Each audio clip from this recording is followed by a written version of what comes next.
जादुई सोने की गन्ना जूस गाय। ये कहानी है सीतापुर गांव की, जहां कपिल अपने परिवार के साथ रहता था। उसके परिवार में उसकी बीवी और 2 बच्चे थे। वो बहुत ही शरीफ इंसान था और वो ऑटो चलाने का काम करता था। ऑटो चला के वो एक टाइम की रोटी जुटा पाता था। एक दिन उसकी बीवी उससे कहती है, अजी हमें कोई और काम देख लेना चाहिए, क्योंकि हम अपने बच्चों की जैसे तैसे करके स्कूल की फीस भरते हैं और फिर हमारे पास कुछ भी नहीं बचता। तुम किसी बात की चिंता मत करो, मैं सब कुछ संभाल लूंगा। कपिल बेचारा बहुत ही गरीब था, क्योंकि वो ऑटो चलाकर ज्यादा पैसे नहीं कमा पाता था, पर वो बहुत ही ईमानदारी से काम करता था।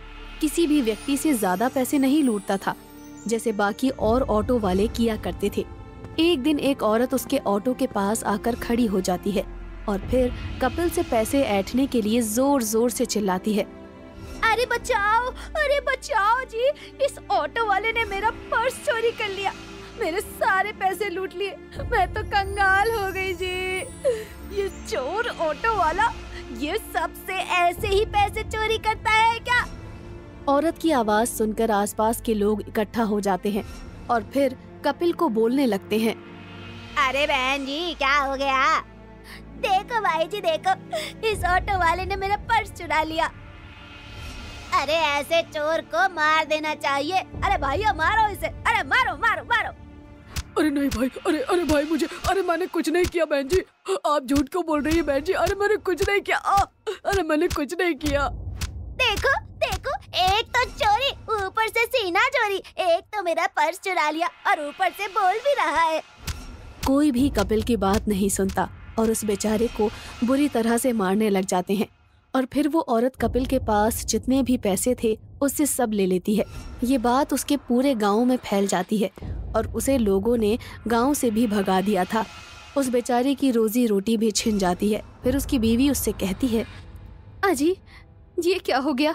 हमारे बच्चे अब स्कूल भी नहीं जा पा रहे हैं। जिंदगी एकदम से कैसे बदल गई है, अब हम क्या करेंगे जी?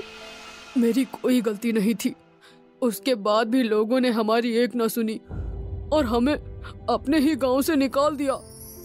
कोई बात नहीं जी, हम दूसरी जगह जाकर कुछ और काम तलाश करते हैं।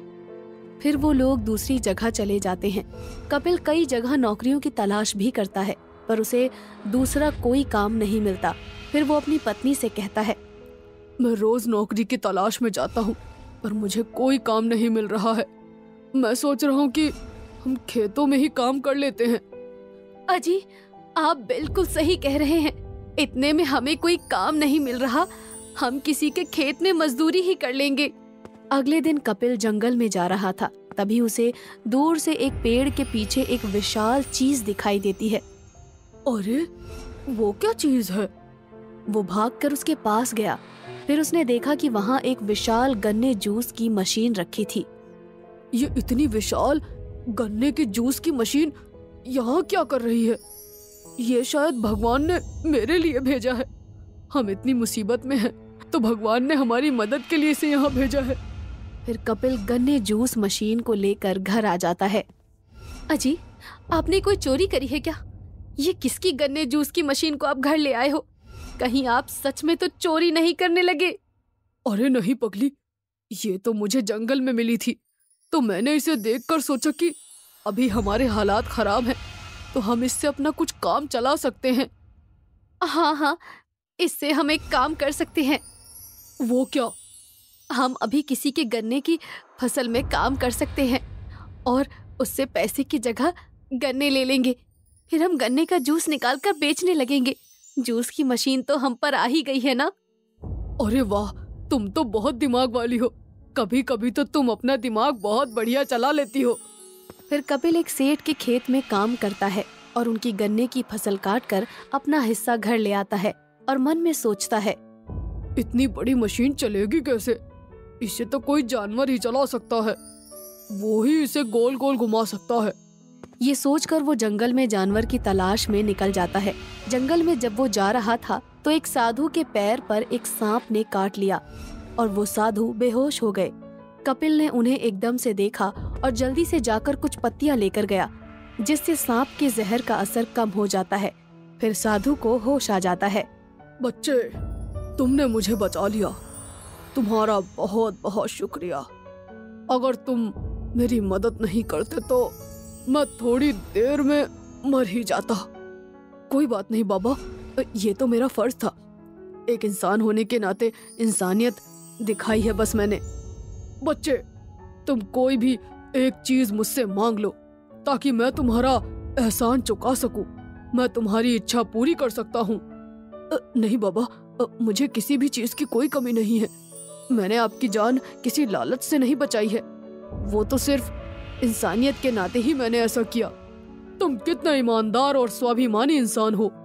तुम्हें चीजों का जरा भी लालच नहीं है, पर तुम्हें कुछ तो मांगना ही होगा। आप इतना कह ही रहे हैं तो बाबा, मुझे अभी एक गाय की आवश्यकता है। मैं जंगल में वही ढूंढने निकला था। ठीक है बेटा। फिर साधु एक सोने की गाय को प्रकट कर देता है। बेटा, ये मामूली गाय नहीं है, बल्कि एक जादुई सोने की गाय है। इस गाय को तुम जहाँ भी बांधोगे वहाँ हर चीज सोने की हो जाएगी और ये कभी मरेगी नहीं। ये हमेशा अमर रहेगी जब तक तुम इसके साथ रहोगे। आपका बहुत बहुत शुक्रिया बाबा, आपने तो मेरे जीवन की सारी समस्या ही दूर कर दी। फिर कपिल अपनी जादुई सोने की गाय को लेकर अपने घर चला जाता है और उसे अपनी गन्ने जूस मशीन में बांध देता है और जादुई सोने की गाय गोल गोल घूमना शुरू कर देती है। उस मशीन से गन्ने का रस टपकने लगता है, लेकिन गन्ने का रस सोने की तरह चमक रहा होता है। फिर कपिल पास जाकर देखता है और उस गन्ने के जूस को हाथ में लेता है तो उसे पता चलता है कि गन्ने का रस भी सोने का बन गया है। ये देखकर वो बहुत ही अचंभित हो जाता है। हे भगवान, हमारे तो भाग्य ही खुल गए। इस जादुई सोने की गाय की वजह से हमारा गन्ने का जूस भी अब सोने में बदल गया है। अब हमारे जीवन में कोई भी समस्या नहीं होगी। फिर कपिल अपनी जादुई सोने की गन्ना जूस गाय की मदद से बहुत अमीर बन जाता है और उसके घर की समस्या भी खत्म हो जाती है। उसके बच्चे फिर से स्कूल जाना शुरू कर देते हैं।